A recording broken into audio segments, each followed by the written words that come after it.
Salut les experts, bienvenue dans un nouvel épisode. J'espère que vous passez une belle journée. On va passer au graphique pour le Bitcoin. Il ne tient pas les 60 000 dollars. On va regarder la capitalisation totale de toutes les crypto-monnaies et l'analyse technique du Nasdaq.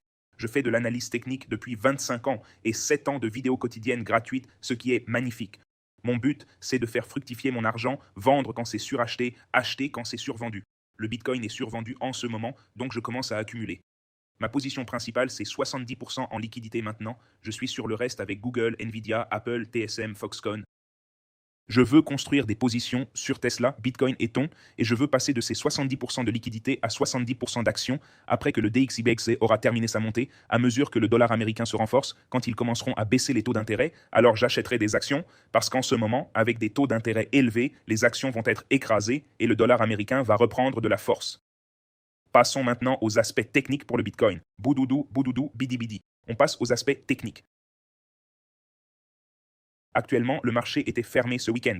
Le Bitcoin a du mal à tenir les 59 000. Maintenant, il est à 59 200. Sur le graphique hebdomadaire, ça descend assez fort.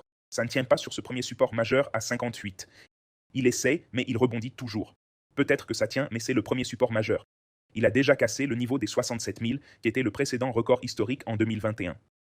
Le Bitcoin est maintenant à 57 000, ayant atteint ce prix pour la première fois en 2021 il y a 5 ans.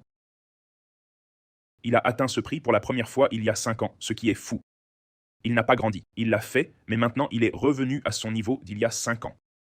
S'il ne tient pas ici, le prochain support est à 51 000, 52 000, et ensuite le prochain support majeur est à 48 000. Ce drapeau baissier s'est malheureusement réalisé. L'objectif de ce drapeau baissier est de 52 000. Sur l'hebdomadaire, c'est maintenant très survendu. Sur le graphique hebdomadaire, ça commence à être très survendu, mais on peut voir qu'il est resté en survente pendant presque 1 an, 7, 8 mois. Donc on pourrait avoir la même chose qui se reproduise malheureusement. En journalier, c'est aussi très survendu. Il essaie de maintenir ce biseau descendant. Si ce biseau descendant ne tient pas, alors le Bitcoin s'effondrera encore plus vers la barre des 52 000. C'est un biseau descendant et c'est comme ça que ça se passe normalement. Donc on pourrait peut-être avoir un rebond d'ici, mais on dirait qu'il tente de nouveau d'aller toucher les plus bas. J'ai un trade configuré à 50, un trade à court terme à 57 869, risquant 636, avec un stop loss à 57 233 et un take profit à 67 400. En fait, je vais prendre ce profit, oui, c'est bien l'objectif. Un ratio de 15 fois le risque, 636 pour en gagner 9 576.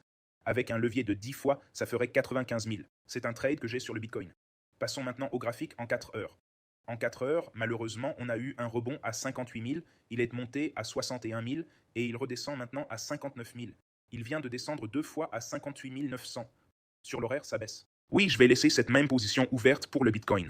Passons à la capitalisation boursière totale des cryptos. Maintenant, elle est juste au-dessus de 2 trillions. Elle a perdu la moitié de sa valeur.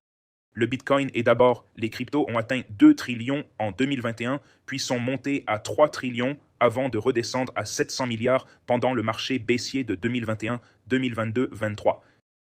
Et maintenant, elle est là, je pose juste les principaux supports ici. Ce sont les principaux supports pour le Bitcoin. Mais pendant le marché baissier de 2021-22, elle est allée jusqu'à 700 milliards, puis est tombée à 400 milliards. On avait ce biseau ascendant dont je parlais et il s'est matérialisé sur la capitalisation totale des cryptos. Malheureusement, cela s'est produit bien plus que prévu. Elle n'est pas juste descendue à l'objectif de 2 trillions, elle est maintenant presque en dessous. En revenant, la crypto est revenue au prix d'il y a 5 ans et ça ressemble à une grosse tête et épaule. Ça ne ressemble pas à un schéma haussier du tout, un peu genre tête et épaule. On dirait qu'il va tenter ses supports inférieurs. Malheureusement, la crypto est assez morte en ce moment. Les gens ne lui font pas confiance. Je dirais que le gros support est 1,6 000 milliards.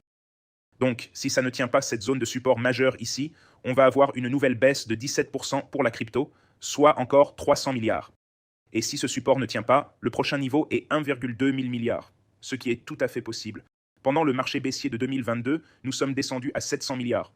Malheureusement, ce drapeau baissier s'est confirmé sur le Bitcoin, sur les cryptos.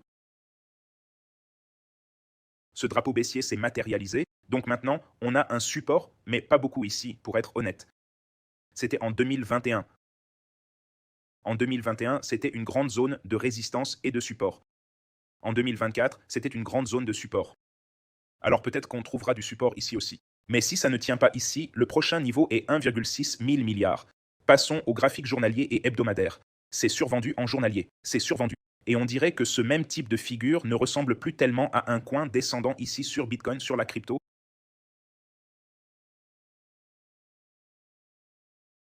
Ça pourrait être un coin descendant ici. Si ça tient, alors on pourrait aussi avoir une cassure. Et comme on l'a vu sur Bitcoin, s'il tient ici, sinon on tombe au support suivant, un 1,6 trillion.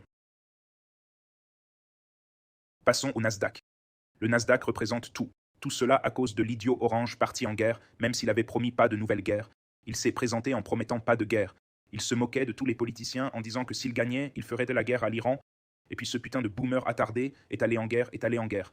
Et cela fait chuter encore plus les marchés, malheureusement. Ne faites jamais confiance aux politiciens. C'est ce que tout le monde sait, mais ces putains de fous, de tels mensonges et des menteurs dégoûtants. Je dirais que le Nasdaq est en baisse de 8%. Ça va, à mon avis, je pense que ça va ouvrir plus bas et tomber à 23 000 aujourd'hui. Malheureusement, on risque d'avoir une autre chute supplémentaire. C'est déjà baissé de 7%, mais je pense qu'on va avoir encore 8% de baisse depuis le plus haut historique. Mais je pense qu'on va avoir encore une chute de 5,7% à cause de cette nouvelle escalade avec l'Iran. Ils ont recommencé à se bombarder mutuellement, ces vieux schnocks. Passons au graphique hebdomadaire. Ça descend en journalier, ça baisse, ça ressemble à une tête et épaules. Je pense que le Nasdaq va trouver un certain soutien. Malheureusement, à 23 000 si ça ne tient pas, souvenez-vous qu'on est descendu à 20 000 lors de la guerre d'Iran en mars. On est descendu jusqu'à 20 000 sur le Nasdaq. Et ensuite, il y a eu un rallye de 30% grâce à l'accord de paix. Mais maintenant, la paix est rompue. L'accord de paix, l'impasse, ou peu importe comment la guerre s'est terminée, cet accord de paix a été rompu, ils ont recommencé à se bombarder mutuellement. Donc, attendez-vous à ce qu'on ait encore une baisse de 30. On pourrait avoir une correction de 24% et effacer les nouvelles du cessez-le-feu. Malheureusement, en journalier, ça baisse sur le graphique en 4 heures. C'est survendu, mais ça a l'air d'une formation de sommet. Le premier support sera à 24 000 sur le Nasdaq. Regardons Google. Je pense que je dois réduire mes positions. Google est déjà en baisse de 17% par rapport à son plus haut historique. Les valeurs technologiques ont été écrasées. Google a chuté de 17% par rapport à son record historique. J'ai de la chance que nous ayons clôturé 70% en liquidité. Nvidia est en baisse de 19% par rapport à son plus haut historique. Et cela, c'est avant que le cessez-le-feu ne soit rompu. Attendez-vous donc à ce qu'elle chute encore plus à cause de l'attardé orange. Voyons ce que ça donne ici. On a un canal haussier. Je dirais que c'est juste le canal ici. Sur Nvidia, on voit qu'il semble y avoir un canal ici. Donc, le premier support sur Nvidia arrive autour de 183, le prochain support majeur à 150. Si cela descend à 150, ce qui est très probable à cause de la guerre avec l'Iran, nous aurons une baisse de 35% sur Nvidia, donc une chute potentielle massive des actions technologiques. Actuellement, Nvidia est en baisse de 18% par rapport à son plus haut historique. Il en va de même pour Google. Donc Google et Nvidia sont déjà en baisse de 18% par rapport à leurs records historiques à cause de cette guerre avec l'Iran. C'est pour ça que je ne vote jamais pour un boomer. Dans le groupe des traders d'élite, Gemini 3,1 a pris un long sur BNB. GPT 5,5 est allé long sur Nvidia. Intéressant. Kimi 2,7 a pris un long sur BNB. Ce sont les derniers jours. Vous pouvez rejoindre le groupe des traders d'élite. Le lien se trouve ci-dessous dans la description. Sous la vidéo, vous pouvez vous inscrire. Inscription Wix à $200.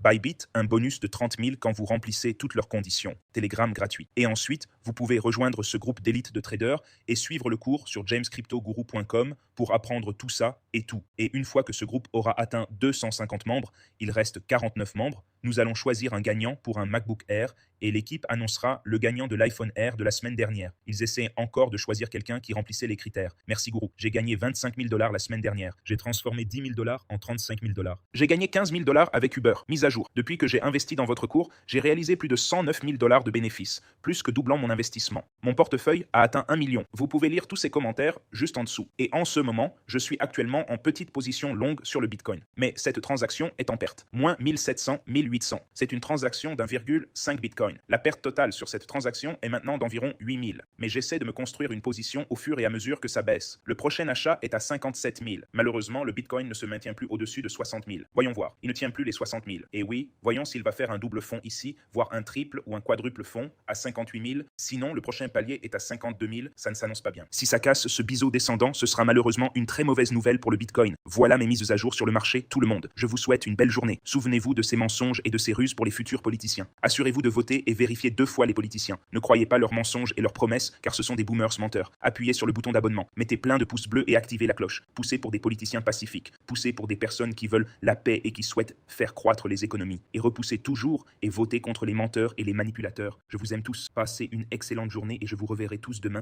Au revoir.